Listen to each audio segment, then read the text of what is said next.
Hey, this is Maggie. You're watching Raw and Center Coffee Break.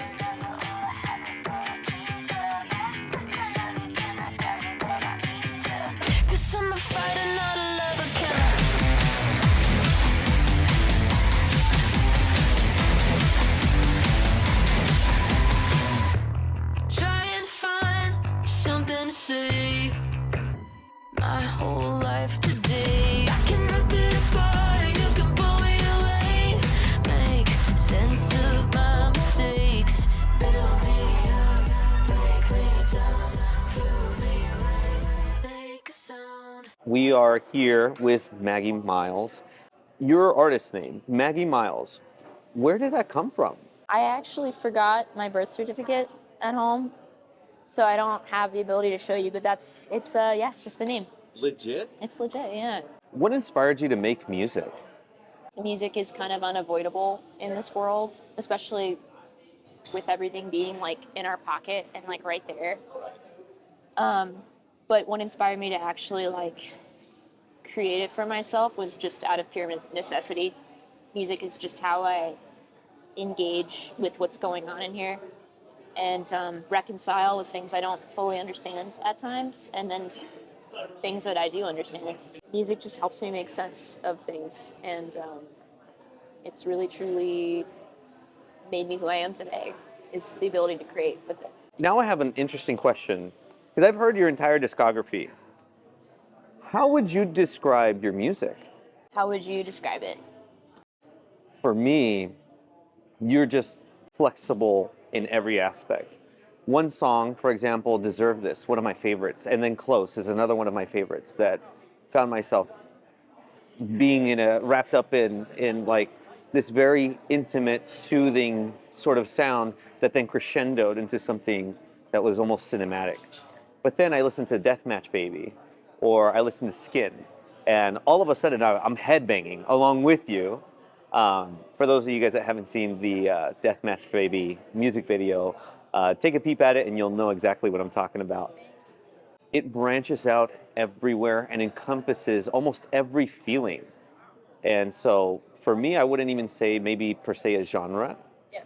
I'd say it's more of a wave of emotions that you ride that is supremely relatable, but you're able to put that into song and sound, which to me is amazing.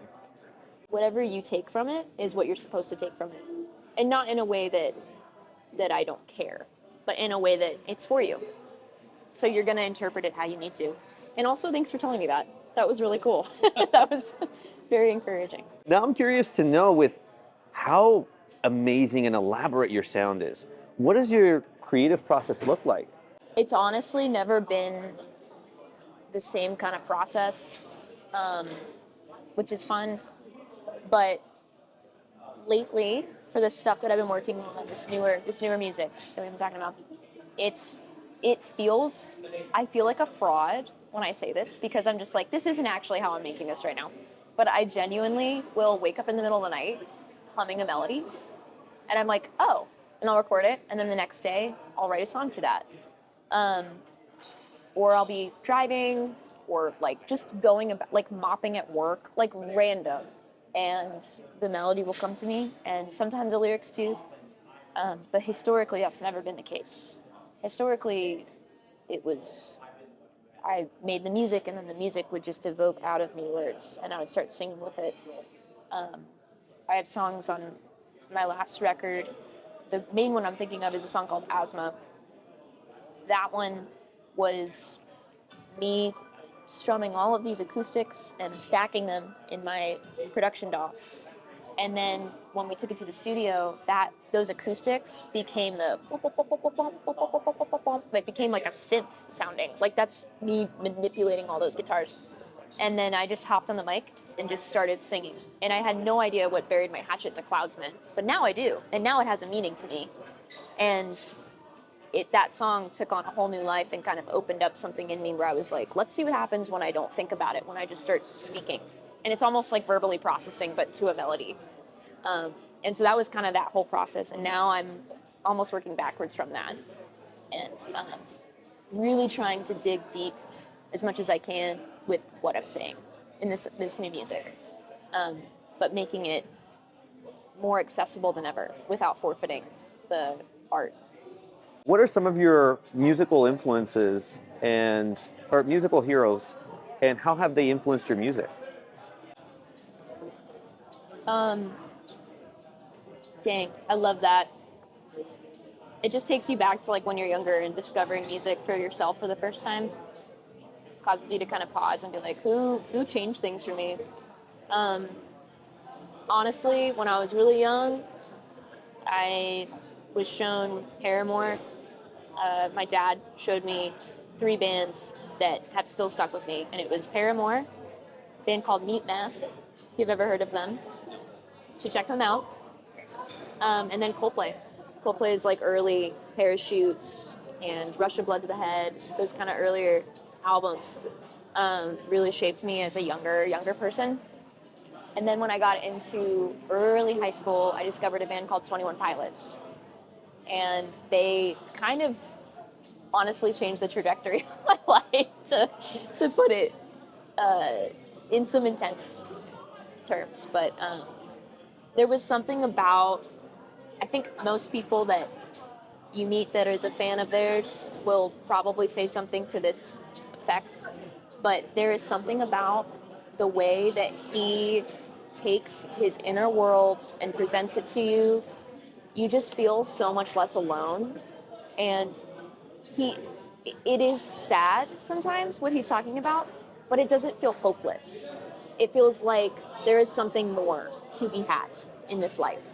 And it changed me and it gave me permission, because I was feeling that way as a young person. Like I was just stuck in this like glass box where I could see everybody, but I was like not connecting to how they were feeling, and would just come home from school and go in my room in the basement and just play keyboard and be really sad sometimes. Like I was a happy kid. Like I wasn't just, down in the dumps all the time, but I felt a lot. I was like very intensely emotional, always have been. My dad's always said that I'm very passionate. It's just like how I am as a person.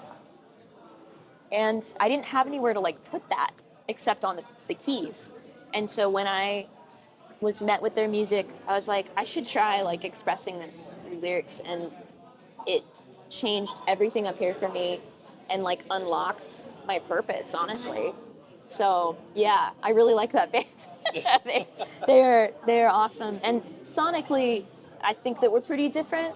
I think that there's some overlaps potentially with people who like their music and like my music, but the way they inspire me is almost more in how I live my life than it is musically. So I like guitars. We'll put it that way. They're not as into guitars, but that's okay. What was the moment that you decided to pursue music professionally? Like, when did you go from keys to, hey, let me record something? Yeah. Well, the first time I recorded something, I was walking around this like local arts festival in my hometown with my boyfriend at the time. And there was this little tent for this local studio that opened, and they were doing a raffle. And if your name got drawn, you got to record for 8 hours for free at the studio. And I was doing some open mics, and I was playing at this like barbecue restaurant in town with him. Actually, I would play bass and sing and play keys again. I was a little bit closer to being deriving from 21 Pilots back then. I've grown a little bit since then, but he would play drums. And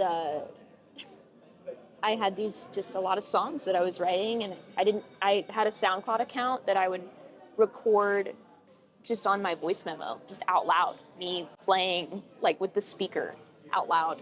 No microphones, no recording equipment. And I would go from voice memos to SoundCloud for like probably like 3 years. I did that, and he saw it and he was like, put your name in there. And I was like, I don't know. And my name got picked.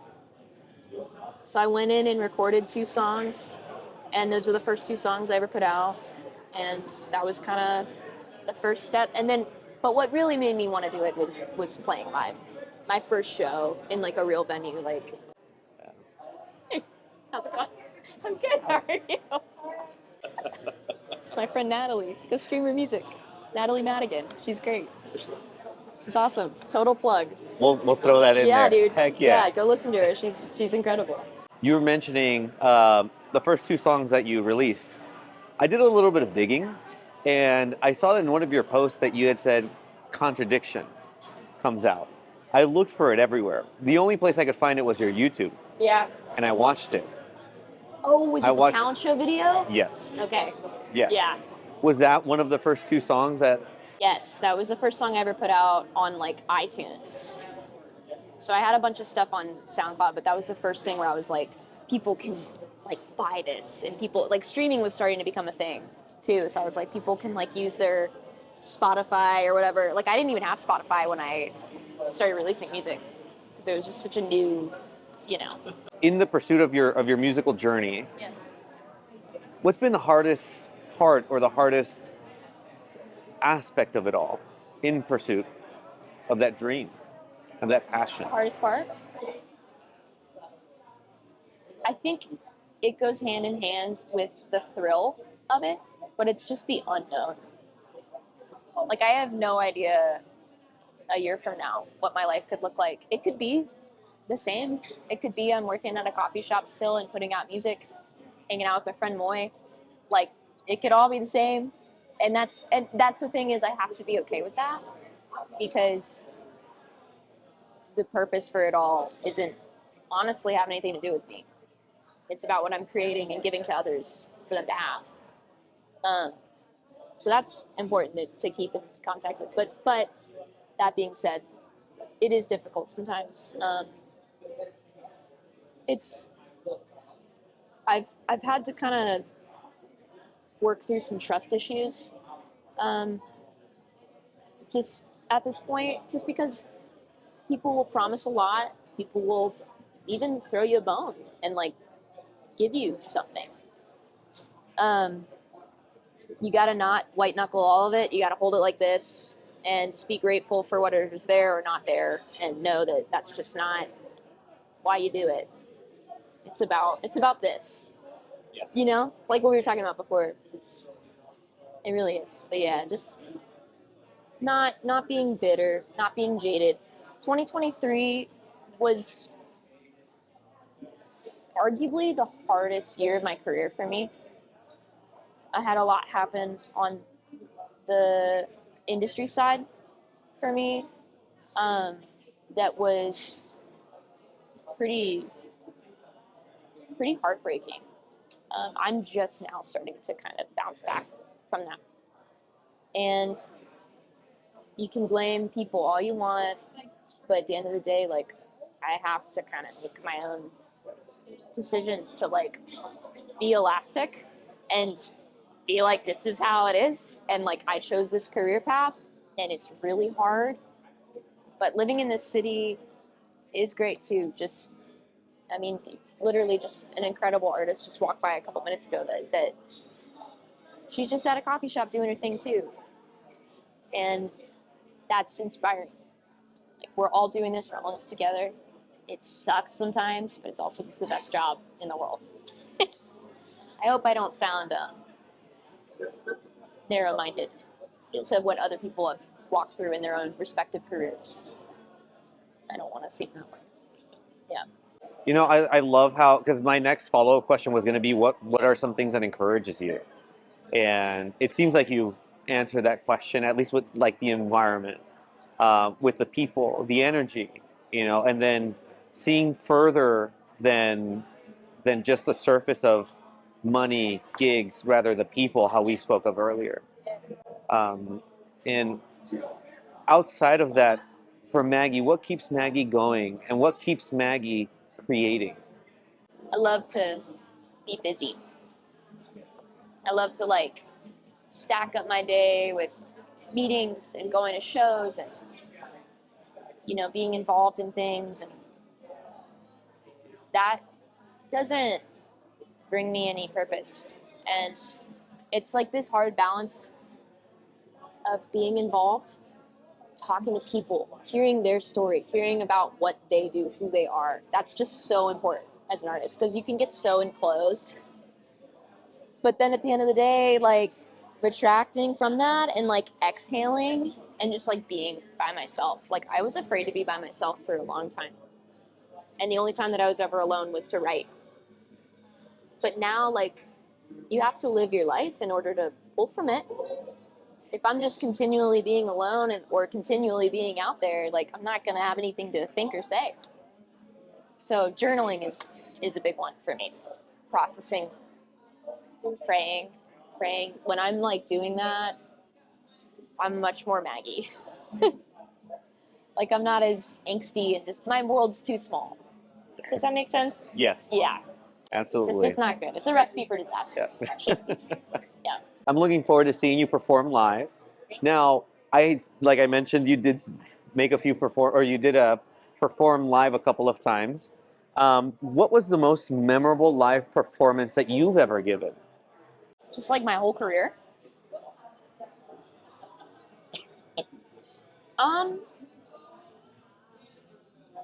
Well, we could go memorable in a couple ways. You know what I mean? There's been some interesting stories over the years, but there's this one show that comes to mind. Honestly, most recently, there was something about the show that I played last month in St. Louis. I don't know what it was. Every once in a while, I feel like God above is just like, here's a really good show for you. And it doesn't mean that I'm performing the best I've ever performed. It's just this thing in the air that I can't explain, that I'm constantly seeking for whenever I play live, where I'm like, I am earnestly wanting that. I am just, I don't think that was proper grammar, but that's what I'm wanting, is that feeling. And it feels like everything is absolutely okay. Yeah. It's like just me and those guys down there that are like right here in front of me, and we're just doing this thing together, and it feels like the most magical, special thing, and I'm like, this is why I do this, genuinely. There's something about that St. Louis show. I think there was 20, 30 people there, and it was like one of my favorite shows, like in a while. So it's been cool, like this phase that I'm in of, you know, I'm still indie and like doing a lot of it, you know, just me and my manager. We just kind of tag team it, and we both co-manage Maggie Miles. That's kind of what we say. And that this phase I'm in, where it's like a lot, it's kind of interesting because like this past summer, I got to play on a huge festival stage opening for Under Oath and some really big bands. And then I can go to like literally playing in like a Dust Bowl in Austin where there's 8 people in like the same weekend, dude. It's so weird. You're opening for a band and it's like 1,000 cap room, and then you play your own show and it's 20 people in New York. Like, it's just how it is, where you're like, all right, this is a lot. Like, catching glimpses of the future and then like reality, and then like, but all of it matters. That's what I gotta say. If you're an artist watching this, all of it matters. Every single show matters. I can trace back to almost everything that my brain will let me allow to remember, and all of them had an outcome, whether it was 5 years later or like a month. So weird. It all matters. Absolutely. Yeah. Absolutely. And in those shows that I saw clips of you in, not only the ones that you posted, but also like the full-length ones that I was able to find on YouTube, the times that you ended up on the floor, I'm just, wow, I see that you're all there, and all of you is coming out. That leads me into my next question. What emotions do you aim to evoke when you perform your music, whether live or in studio? Yeah. I think it depends on the song, obviously. Most importantly, though, it's just authentic, whatever I'm feeling. There's been times where I'll perform a song on a set list for a couple months or a year. Like Deserve This is a great example. I would perform that live on a couple tours and be like, this goes hard. And then randomly, I was playing this bizarre show. It was like right in COVID time. and I had a big show get canceled that I was looking forward to. And my management team at the time, this is back then, they were like, well, we're going to perform in this office space, and it'll be like a really tiny room, and everyone will be able to spread out. Well, or sorry, big room, tiny room is what I meant to say. Everyone will be able to spread out, and it was like, so that those people that we were going to bring to the show were going to be able to see it. And it was some sort of like, I don't know, industry stuff. And out of the blue, I'm in this conference room, and we're playing Deserve This, and I just was like, and something just started clicking in my brain. I was like, I feel this way right now. And I haven't felt this way since I wrote the song. And I was like, damn it, I think I'm not doing well right now. And I was just like, it was super weird. But the moment that I started feeling that way, I just dug into myself and allowed that to like pour out. And it like made the performance more potentially emotive. I mean, I'm not thinking about like, this looks cool. I'm just thinking like, wow, how do I get across what I'm saying? How do I get across how I'm feeling right now? And sometimes it's getting on the ground because I just don't know where else to go. Like if there's nothing to climb, obviously. Yeah. But Yeah. So you're saying if there was something to climb, you would. It's happened. It's happened. But I'm also really scared of heights. Oh. So it's like this weird cognitive dissonance where I'm like standing on top of this Marshall stack. Okay. And I'm like, well, how do I get down now? This is. You know, how do you hope that your music will be remembered? I love that question. I hope it's a friend to people. When you were talking about the paper crane, when you were saying people that you might not ever get to meet, that's the reality about what we do, about taking something we experience and sharing it on like a broad way where we're not even going to get to ever meet everybody that takes part in it. And everybody may not let us know too. There are people out there that listen to my music that they've never, like, they don't do the social media thing. They don't do any of that stuff. And I think it's sick, by the way. I think it's very cool. And they just listen to my music and do that thing. And I'll never know them. But at the same time, like, they kind of know me. And I hope that my music can be a friend for them, like long after I'm gone. Because music is kind of immortal in a way. It's totally, and we should treat it that way. That was my main frustration, the way social media has changed and kind of taken over true marketing and like having, we won't go into that, but I think it's potentially diluted the value of music because it's music is now, when you open your phone, like it's competing with Netflix, it's competing with YouTube, it's competing, whereas music used to be something that you purchased and owned, not you rented once a month and had access to all of it. And it's made it more competitive. It's made it less having value. People expect artists to release music like every month. And I think for some people that they're capable of that, I'm like, you're sick. Like, you're dope. I don't function that way. Like, it takes a lot out of me to make music. And I want it to be really good, too. I really care about the quality of it. So I think that I hope that it's a friend for them in the times to come as the world changes, because it will. Who knows, 10 years from now, we might go backwards and be like, let's just go back to the old school vibes. Everybody's nostalgia obsessed. Like, I think that's for a reason. We're craving tangible things that we can have. And music used to be that way. It was a physical, giant-ass thing. It looks like a plate that you put down and put a needle on it. That's so special. It wasn't an app, I sound like very geriatric at the moment, but I don't mean to. 25, I've grown up with this, but it's like, I don't know. I hope it's a friend. Thank you, Maggie. I appreciate all of your time. It's been a pleasure. And let the people know, when are you dropping your next song, project, tour? When can we see more of Maggie? Dude, thanks for even asking, honestly. For those of you watching, I'm going to be going on tour. Please go listen to my new song, Dead Flowers. I'm super proud of it. I really hope you like it, but you don't have to. And come see it live.